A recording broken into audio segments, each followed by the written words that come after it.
हर हर महादेव।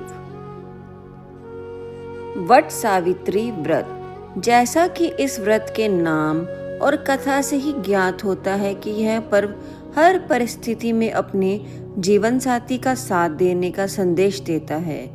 इससे ज्ञात होता है कि पतिव्रता स्त्री में इतनी ताकत होती है कि वह यमराज से भी अपने पति के प्राण वापस ला सकती है। वहीं सास ससुर की सेवा और पत्नी धर्म की सीख भी इस पर्व से मिलती है।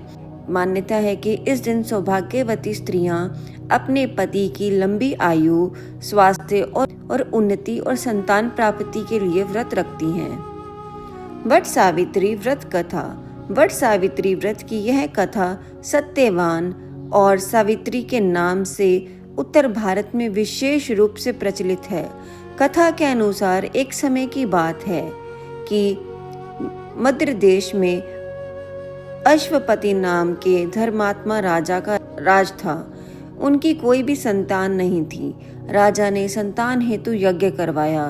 कुछ समय बाद उन्हें एक कन्या की प्राप्ति हुई, जिसका नाम उन्होंने सावित्री रखा। विवाह योग्य होने पर सावित्री के लिए सत्यवान को पति रूप में वरण किया। सत्यवान वैसे तो राजा का पुत्र था, लेकिन उनका राजपाट छीन गया था और वह अब बहुत दरिद्रता का जीवन जी रहे थे। उसके माता पिता की भी आंखों की रोशनी चली गई थी। सत्यवान जंगल में लकड़ियां काट कर लाता और उन्हें बेचकर जैसे तैसे अपना गुजारा कर रहा था। जब सावित्री और सत्यवान के विवाह की बात चली तो नारद मुनि ने सावित्री के पिता राजा अश्वपति को बताया कि सत्यवान अल्प आयु है और विवाह के 1 वर्ष बाद ही उसकी मृत्यु हो जाएगी। हालांकि राजा अश्वपति सत्यवान की गरीबी को देखकर पहले ही चिंतित थे और सावित्री को समझाने की कोशिश में लगे थे। नारद की बात ने उन्हें और भी चिंता में डाल दिया, लेकिन सावित्री ने एक न सुनी और अपने निर्णय पर अटिक रही। अंततः सावित्री और सत्यवान का विवाह हो गया। सावित्री सास ससुर और पति की सेवा में लगी रही।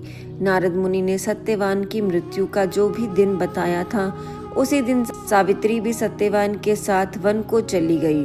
वन में सत्यवान लकड़ी काटने के लिए जैसे ही पेड़ पर चढ़ने लगा, उसके सिर पर असहनीय पीड़ा होने लगी और वह सावित्री की गोद में सिर रखकर लेट गया। कुछ देर बाद उनके समक्ष अनेक दूतों के साथ स्वयं यमराज खड़े हो गए थे। जब यमराज सत्यवान की जीवात्मा को लेकर दक्षिण दिशा की ओर चलने लगे, पतिव्रता सावित्री भी उनके पीछे चलने लगी। आगे जाकर यमराज ने सावित्री से कहा, हे पतिव्रता नारी, जहाँ तक मनुष्य साथ दे सकता है, तुमने अपने पति का साथ दे दिया है, अब तुम लौट जाओ। इस पर सावित्री ने कहा, जहाँ तक मेरे पति जाएंगे वहाँ तक मुझे जाना चाहिए, यही सनातन सत्य है। यमराज सावित्री की वाणी सुनकर प्रसन्न हुए और उसे वर मांगने को कहा। सावित्री ने कहा, मेरे सास ससुर अंधे हैं, उन्हें नेत्र ज्योति दे दें। यमराज ने तथास्तु कहकर उसे लौट जाने को कहा और आगे बढ़ने लगी, किंतु सावित्री यम के पीछे ही चलती रही।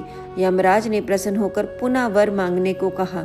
सावित्री ने वर मांगा, मेरे सास ससुर का खोया हुआ राज्य उन्हें वापस मिल जाए। यमराज ने तथास्तु कहकर पुनः उसे लौट जाने को कहा, परंतु सावित्री अपनी बात पर अटिक रही और वापस नहीं गई।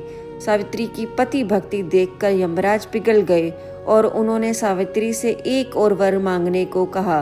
तब सावित्री ने वर मांगा, मैं सत्यवान के 100 पुत्रों की मां बनना चाहती हूँ, कृपा कर आप मुझे यह वरदान दे। सावित्री की पति भक्ति से प्रसन्न हो इस अंतिम वरदान को देते हुए यमराज ने सत्यवान की जीवात्मा को पाश से मुक्त कर दिया और अदृश्य हो गए। सावित्री जब उसी वट वृक्ष के पास आई तो उसने पाया कि वट वृक्ष के नीचे पड़े सत्यवान के मृत शरीर में जीव का संचार हो रहा है। कुछ देर में सत्यवान उठकर बैठ गया। उधर सत्यवान के माता पिता की आंखें भी ठीक हो गई और उनका खोया हुआ राज्य वापस मिल गया।